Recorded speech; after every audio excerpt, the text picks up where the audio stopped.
एक समय की बात है, एक जहाज समुद्र में तूफान में फंस गया। जहाज नष्ट हो गया और उसमें सवार सभी यात्री समुद्र में डूब गए। ईश्वर की कृपा से एक आदमी को छोड़कर वह किसी तरह बच गया और कुछ देर बाद समुद्र के किनारे आ गया।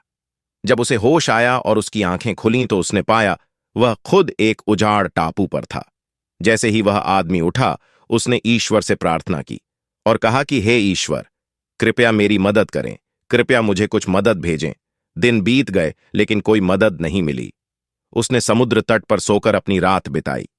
अगले दिन जब वह उठा तो उसने फिर ईश्वर से प्रार्थना की, लेकिन कोई मदद नहीं मिली। ऐसे ही दिन बीतते गए। अब तक उसने उजाड़ टापू का जीवन पूरी तरह से छोड़ दिया था। आदमी ने कुछ लकड़ी और घास इकट्ठा करना शुरू कर दिया और अपने लिए एक झोपड़ी बनाई। उसने टूटे हुए जहाज से सामान इकट्ठा किया और उन्हें झोपड़ी में रख दिया। उसने नारियल और मछली खाकर गुजारा करने लगा। झोपड़ी में रहकर वह अपने दिन बिताने लगा।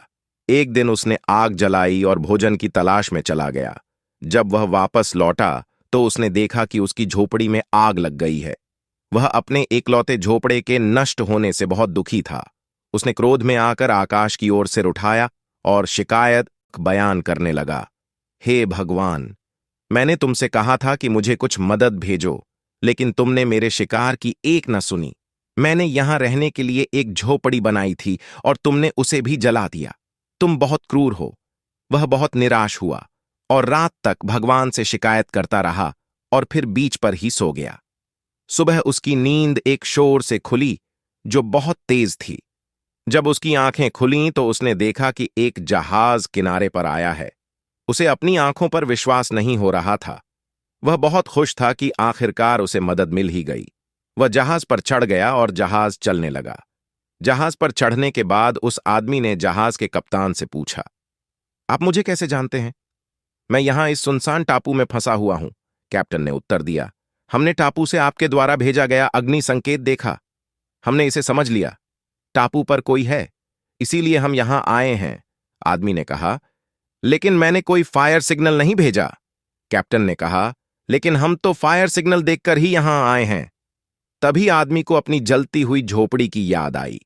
वह समझ गया कि कैप्टन जिस फायर सिग्नल की बात कर रहा था वह उसकी जलती हुई झोपड़ी थी।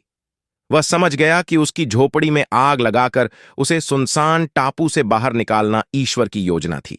उसे समझ आ गया कि ईश्वर की योजना उसकी अपने लिए बनाई गई योजना से बड़ी है और वह ईश्वर को धन्यवाद देने लगा।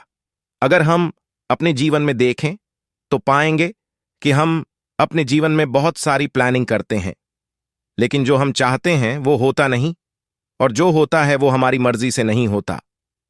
हम हमेशा अपने जीवन में होने वाली घटनाओं को अपने सीमित दिमाग से समझने की कोशिश करते हैं। जब हम पर मुसीबत आती है तो हमारा विश्वास हमेशा के लिए डगमगाने लगता है, आशाएं धूमिल होने लगती हैं और हम ईश्वर से शिकायत करने लगते हैं। वहीं ऐसे समय में ईश्वर पर भरोसा रखकर मुसीबत से निकलने का प्रयास करना चाहिए। 7 अरब से अधिक लोगों की दुनिया में ईश्वर के पास हम में से हर एक के लिए एक उद्देश्य और एक योजना है। हमें बिना निराश हुए सर्वशक्तिमान पर विश्वास रखते हुए अपना प्रयास करते रहना चाहिए। हमारी कोशिशें और ईश्वर का आशीर्वाद मिलकर हमें हर मुसीबत से बाहर निकाल सकता है। इसलिए जब भी आपको जीवन में ऐसा लगे कि आपकी योजना विफल हो रही है, सब कुछ आपकी इच्छा के विरुद्ध हो रहा है, तो हमेशा याद रखें कि शायद भगवान के पास आपके लिए कुछ और योजना है और उसकी योजना हमेशा आपके लिए आपकी योजना से बड़ी, साहसी और बेहतर होती है। दोस्तों, ये कहानी आपको कैसी लगी मुझे जरूर कमेंट करें, एक लाइक जरूर करें ताकि ये कहानी और लोगों तक जाए। मेरे चैनल को प्लीज सब्सक्राइब कर दें। अपना ख्याल रखें, खुश रहें, स्वस्थ रहें, मस्त रहें। धन्यवाद।